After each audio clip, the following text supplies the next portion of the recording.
liquor stores and Latino markets in between. So you go in there and buy chips. And the price, that's something I agree that also adds to childhood obesity. I mean, sure, they're obesogenic environments, but like my family buys food on food stamps, so we're looking what's going to pay the most calories, where are we going to get the most calories for the cents?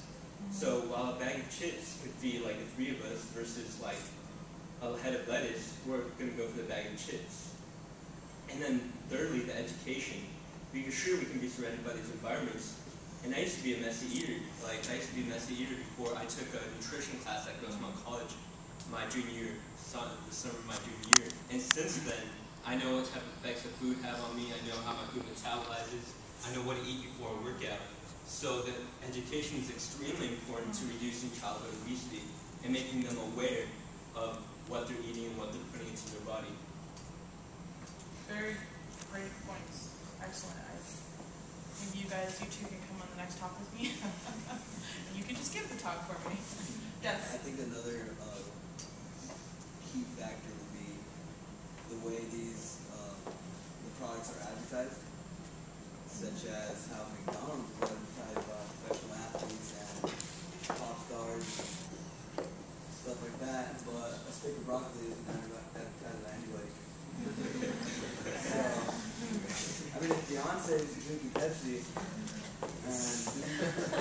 and I kind of might like Pepsi more. So I think that has a huge thing to do, and it's also pop culture as well, and how it tends to be, like in high school, it tends to be kind of cool to go out to In-N-Out during lunch, and it's a lot cooler to eat a double-double, milkshake, and animal fries than it is to have a Caesar salad in school. So it's a lot to do with pop culture and mainly advertising. Because a lot more money spent advertising junk food than it is actual produce. Did you see Super Size Me? Yeah, that's yeah. Billions of dollars for advertising. All excellent points. Yes. Go ahead. I have like the opposite effect as like everyone else having in a neighborhood. My neighborhood has like, I think like 7 chain grocery stores or something, and a Trader Joe's, and like 3 or 4 Asian markets. Where do you live? Mira Mesa.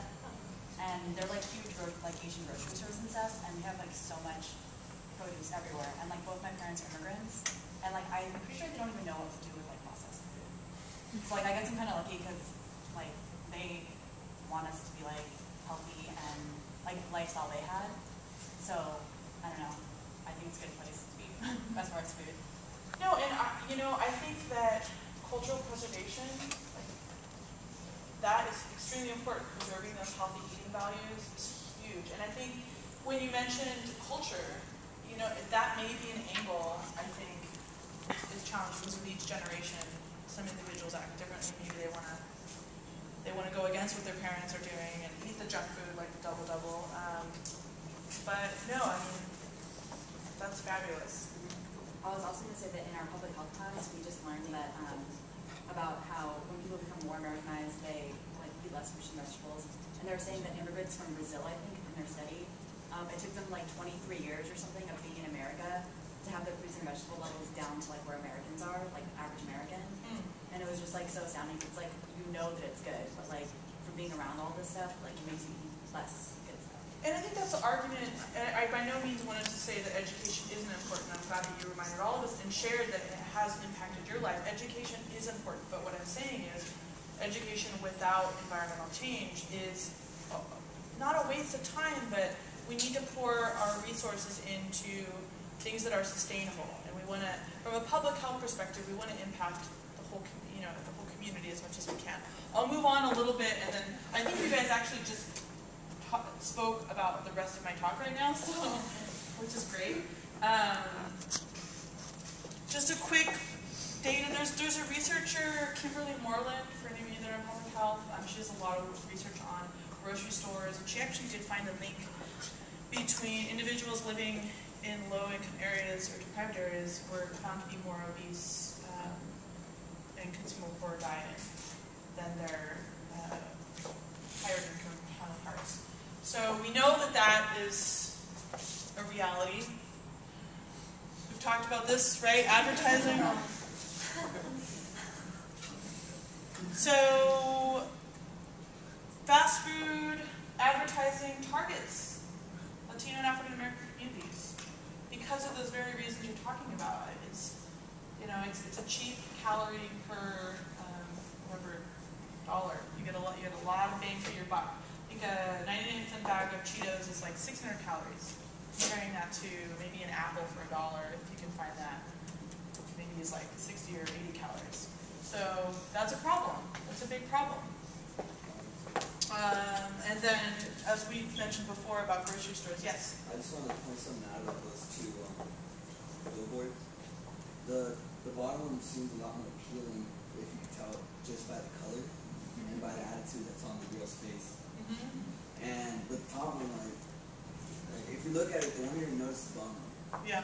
So I think if they actually wanted to set a better campaign, you'd have to set something that catches attention more than preventing. You should, instead of preventing, you should present. So instead of saying let's stop eating fast food, and saying what we should eat, they should prevent what we need to eat. So Yeah, and I mean, the prevention programs don't go anywhere. It's promotion programs that get people places in. I think that we The way I need. see it is, if you promote better foods, people will go for better foods instead of looking at the temptations of being told not to eat. And I think we need ideas and perspective like yours in public health. So if you are not thinking about public health, you should. Because we need people in marketing that have that visual eye that can speak to youth and make that impact. Granted, you know, there's a lot more money coming out of McDonald's, but I think that this work is very meaningful. And I think that there will be more money in this area as the country is finally coming around now and seeing, okay, you know, we are going to be buried in the cost from treating even one amputation from end-stage diabetes is what, $30,000 versus prevention. Don't see an immediate impact of prevention. It's a little bit more delayed, but we know the numbers make sense. Yes. You're talking about, you know, like the fast food outlets and such. You know, there's such a big boom in the farmers markets right now. But what really bothers me over the years is that the farmers markets have turned into foodie markets with higher end everything and boutique-y everything. And you don't see, I don't think there is one farmers market in an area like, well, City Heights has the one on Saturday, but it's not a high-profile market.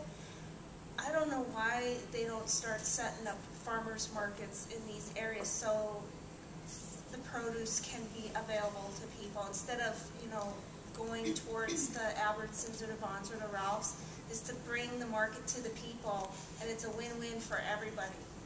And I feel a lot of that is because the farmers markets now are seen as these places where you should get the higher end items. People's Grocery, I'm just going to bring it up again, in West Oakland, to me is an exceptional model of taking a community, West Oakland, like I mentioned, 52 liquor stores, no grocery store, and really doing a grassroots effort. And the guy that's run this, his name is Bahram Ahmadi, and he's like, I think he just got voted one of America's top 40 leaders under 40 years old. He has just been, I mean, talk about an advocate and a fighter on the ground. He has worked they have a couple of acres outside of, I think it's like 40 miles outside of West Oakland, where individuals from the community, youth, go and work on the farm. They had something called a grub box, where they would set up stands in low-income communities, and they had a business model where they sold them at a reduced cost, and then also sold that produce, again, in higher-income communities. I think it's important to think about things like this. We need to ask why. Why are there not...